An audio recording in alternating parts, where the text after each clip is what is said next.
Do you know someone who treats their birthday like it's just another random Tuesday? No cake, no candles, no happy birthday text blowing up their phone. Maybe they don't even mention it at all. While the rest of us are mapping out party themes weeks ahead, booking venues, or agonizing over which Instagram filter makes us look both festive and effortlessly cool, they're genuinely puzzled by all the noise. Like, why the big deal? And here's the spicy truth. What's going on inside their head isn't indifference, it's something way more fascinating. Stick with me for the next 3 minutes, because I'm about to unpack the quiet psychology behind birthday ghosts, and trust me, it says a whole lot more about them than you think. Oh, and if your brain loves this kind of deep dive into human behavior, smash that subscribe button and drop a comment telling me where you're watching from. I read every single one. Alright, let's dive in. Most people assume skipping your birthday is just a quirky habit, or maybe low-key sadness disguised as chill. But nah, it runs deeper. The way someone handles their birthday isn't just about preference. It's a window straight into how they see themselves, how they handle society's invisible rules, and even how they experience time itself. Yeah, it's that profound. So let's peel back the layers. First off, these folks usually operate with what psychologists call an internal locus of identity. Translation: their sense of self-worth doesn't hinge on likes, hugs, or surprise parties. They've already done the inner work. They know they matter, with or without confetti.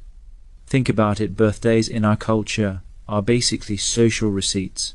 The cake, the cards, the flood of OMG you're aging messages. It's the world handing you proof that you're seen, valued, remembered.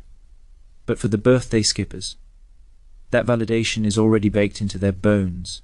They don't need an annual spotlight to feel real. Their confidence isn't loud or performative. It's calm, steady, almost invisible to those who rely on external applause to feel okay. And get this, studies actually show these people tend to score higher on authenticity scales. They're not playing a role. They're not faking joy for grandma's awkwardly wrapped candle set. They're just being, on their own terms. No script, no audience, just pure, unfiltered existence. Now, here's the second twist. They experience time in a totally different rhythm. For most of us, birthdays are like mental checkpoints. Whoa, another year. Better level up. We treat them as milestones, turning points, little alarms screaming, time's ticking. But birthday avoiders, they see time as a smooth river, not a staircase. To them, the day they were born holds no magical weight over, say, a rainy Thursday in March or a quiet Sunday in October. Every day is just a day, equal, neutral, full of potential or emptiness depending on what you bring to it. There's no arbitrary spotlight on one date out of 365. It's almost spiritual, very be here now, very zen, zero fanfare. Psychologists call this low temporal landmark salience, which is a fancy way of saying they don't assign special meaning to calendar dates. And it's not denial, it's not avoidance. It's genuine neutrality. Personal growth, for them, isn't something that happens once a year over cake. It's slow, constant, woven into everyday life. No grand reset needed. And finally, the social energy factor. Let's be real, birthdays aren't free. They cost emotional labor. You've got to smile through weird gifts, looking at you, scented toilet paper, manage Aunt Carol's third glass of wine, perform gratitude on demand, and pretend you're thrilled about yet another birthday discount email. For some, that's fun.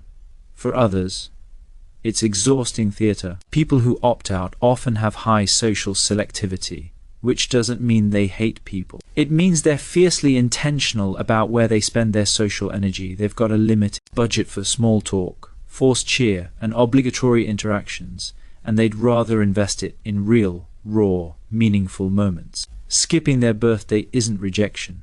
It's boundary setting with grace. It's a quiet I love you, but I won't perform my existence for your comfort.